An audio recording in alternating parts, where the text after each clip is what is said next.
Hey guys, it's Courtney and welcome to my channel. Today's video is going to be all about the new Anastasia Beverly Hills Sultry palette. Alright, this is the beautiful palette in all of its wonderful glory and glitter. In case you guys were curious about this packaging, it is like literal glitter on the front of this. However, none of the glitter particles have actually come off on anything. It is in her regular cardboard packaging. It is a magnetic, comes with the mirror as usual. You do get your 14 shades. This palette was actually $45. The usual price for an Anastasia Beverly Hills palette is $42, but I do believe that going forward, her shadows are now going to be $45 in her palettes. I did want to mention that there are some shades in here that have been repeated. So I know for a fact that the Color Noir is in the Soft Glam palette. That's the most recent palette that I can compare this one to.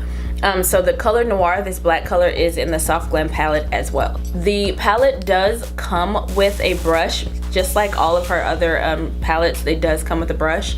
You have this side, which you can use to sort of blend out.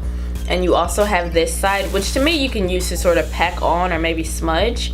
I never really use these brushes, although they're not bad brushes, they're very soft. I never really use these brushes just because I kind of have brushes that I prefer in my everyday makeup application. This palette does lean a little bit more cool tone than usual. Usually brands have been coming out with a ton of warm palettes lately, so it is refreshing to have a cool tone palette.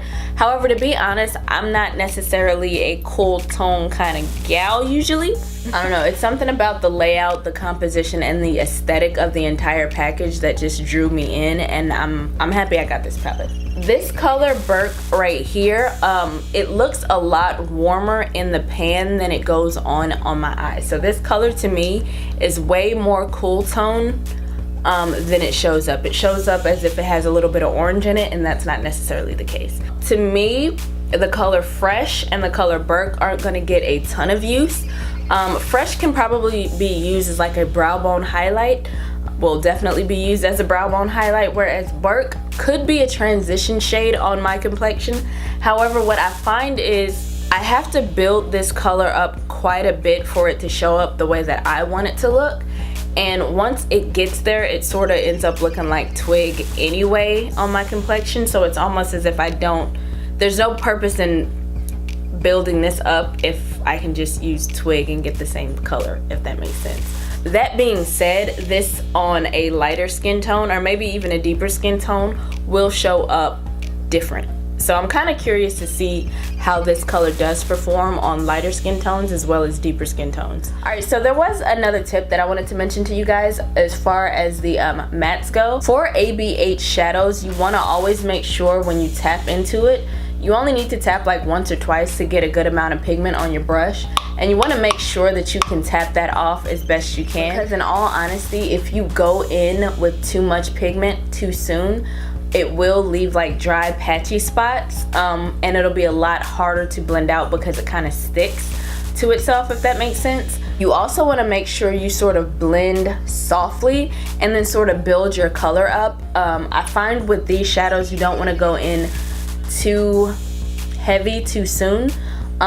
It'll just make everything stick and it'll get muddier quicker. A lot of times when it comes to the Anastasia Beverly Hills shadows, I find that if I'm always in a hurry to sort of just create a look and keep it moving, and I don't end up tapping off my brush or I don't end up building slowly, what'll end up happening is I end up with sort of all my colors sort of muddied together and I end up having to redo my look. So I would suggest with her shadows, just sort of take your time and build them slowly. If you want something a little bit easier, you can always take you know, Bloom, Burke, Twig, or even Slate as your transition shade, and then take one of these shimmers as your lid color, and then you have a look.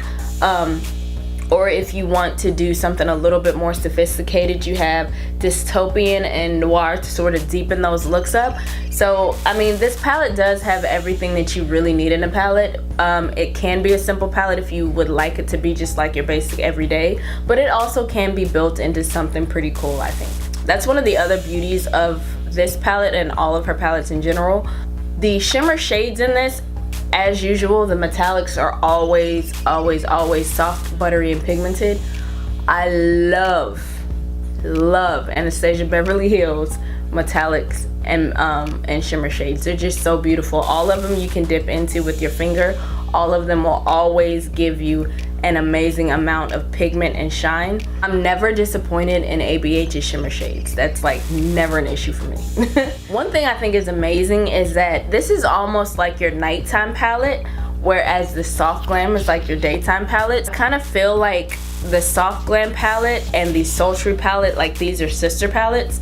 The difference is basically these are your warm tones, these are your cool tones, but they do complement each other in a really cute way. For me, if I'm gonna be traveling or something, then I definitely take Sultry as my nighttime palette and Soft Glam as my daytime. If you haven't guessed it, like ABH shadows are some of my favorite shadows. I do have the Prism palette and I do have a few other palettes, but to me, if you only get one palette, ooh, that would be hard.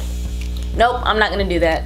I'm not gonna do that because the Soft Glam is really good, the Sultry is really good, and the Modern Renaissance is really good.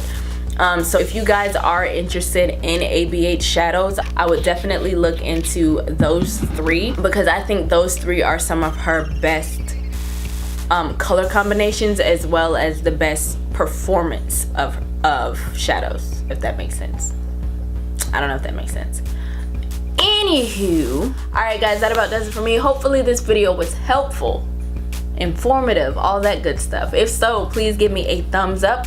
Be sure to like, comment, subscribe, share the love, and I'll see you guys in the next video. Bye.